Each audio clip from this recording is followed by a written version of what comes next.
What's up, everyone? Welcome back to the shop. Check out this beautiful piece of engineering goodness. That is a castle joint, and it's awesome. And I want to make one. Actually, I want to make a couple really cool joints, but we're going to start with this one today. In order for me to pull this one off, I need a little something to make it go smoothly. Some of the joints I want to cut require my workpiece to be standing straight up. Well, to do that, I need to make a jig. So I've got some 3/4 inch MDF here. I need to start with cutting 3 pieces. I need a top, a bottom, and a fence. 3/4 inch plywood would have worked too. I prefer MDF because the plywood in my area is a little bit too warpy for my taste. MDF, just more stable for me.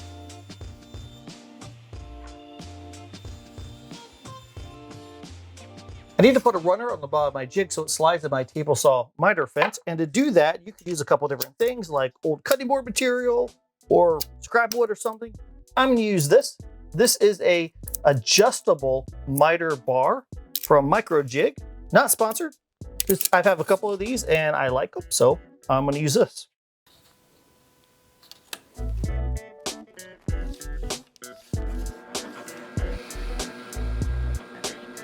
I like the ability to adjust my jigs later on, ensuring that they're always spot on.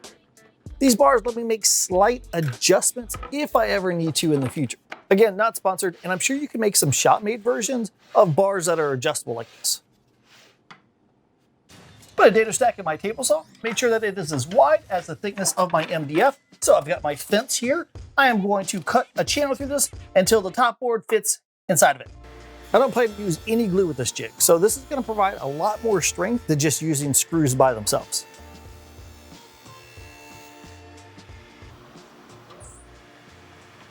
While I had the dado stack out, I went ahead and cut a couple channels in the top and the bottom boards for rails. That's going to allow the top board to slide across the bottom. And for the rails themselves, I'm going to use this aluminum T-track. Now, this particular one lets me use X bolts or regular bolts or T bolts for it. This is aluminum, so I can cut it on a woodworking tool, not a problem. I do have a metal cutting saw blade that I'll use for this. I don't have to use that. You can use a regular saw blade, but this just makes it so much easier and it cuts beautifully. Because this is a T-track and there's an open section in the middle, whenever I cut this, I could get a little bit of tear out or burrs on the inside face of that. So I'm gonna take a little piece of scrap wood, stick it inside the slot, and then make my cuts. Once it's all said and done, I can pull the board out and I should have a clean cut without any of that nasty tear out nonsense. Got my aluminum cut and it fits snugly into place. I like it. Now this track has holes already drilled in it, so I just got to pre-drill a hole into my board, take some screws, screw it into place. I'm gonna drill a couple holes in the top board, then I can put bolts into each of the tracks, put the top board on top of it, and then tighten it down with some knobs.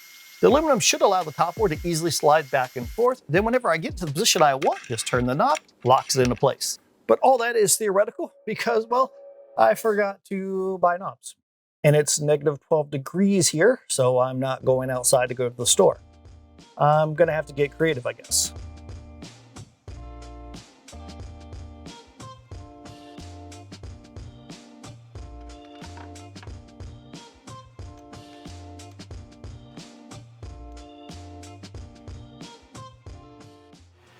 I cut a rabbit along the bottom of the fence. This is so that whenever I'm cutting, the dust will get inside that instead of getting on the jig, so it doesn't interfere with my cuts. So what I'm gonna do is I got a countersink bit here. I'm gonna drill some holes for screws. Then I'll put it on my table saw, make sure it's 90 degrees, then drive the screws in place to lock it all down. Again, no glue with any of this. I like to be able to take my jigs apart so I can recalibrate them or replace parts later on. Screws are just fine for something like this. I'm also going to add a couple 45-degree supports, which will provide a lot more strength. Those will be on the backside of the fence. I'll countersink some screws through the fence and up underneath the top panel. That's going to lock all this in place. It is going to be rock solid. I know I can use a power drill, but sometimes I like the delicacy of a screwdriver.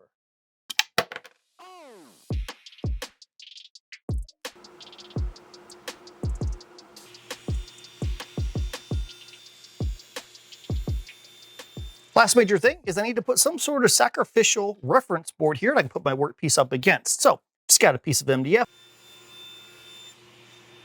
I'm gonna drill some holes through this and through my fence. I'm gonna make them a little bit oversized. That way I can align this up and make sure it's exactly 90 degrees, tighten it down, and then I can always take this off and throw it away, put a new one on if this one gets chewed up too much.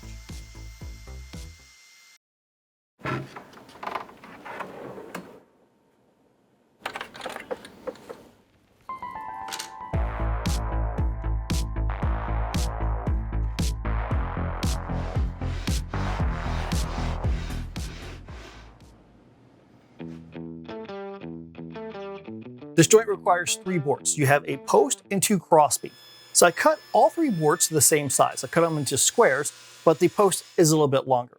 So we're gonna start with the crossbeam.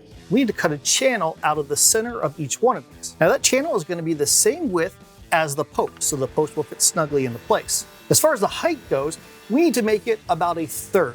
So if you take the board and just envision it getting cut into thirds, we're gonna remove 1/3. After we make that cut, we'll flip it over and we're gonna do the same thing on the other side. That's gonna leave 1/3 right in the middle. We'll deal with that one later. We're gonna do this for both our crossbeams. We want these pieces to be identical.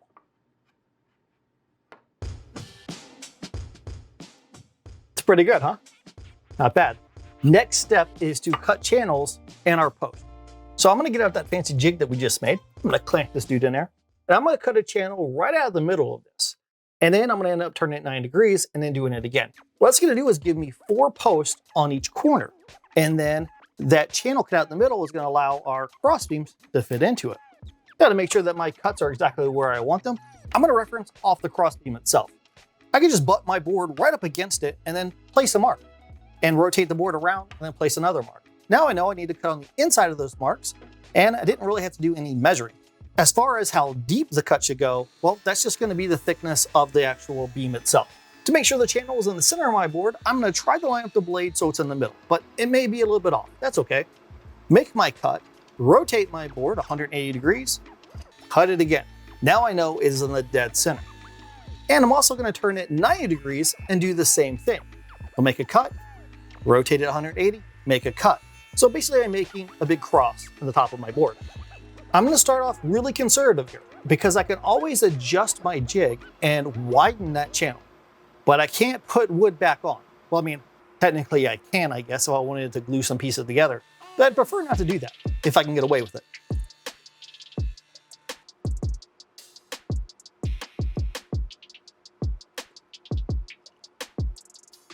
The cross beams and the posts fit together nicely. Now I need to make the cross beams, well, cross.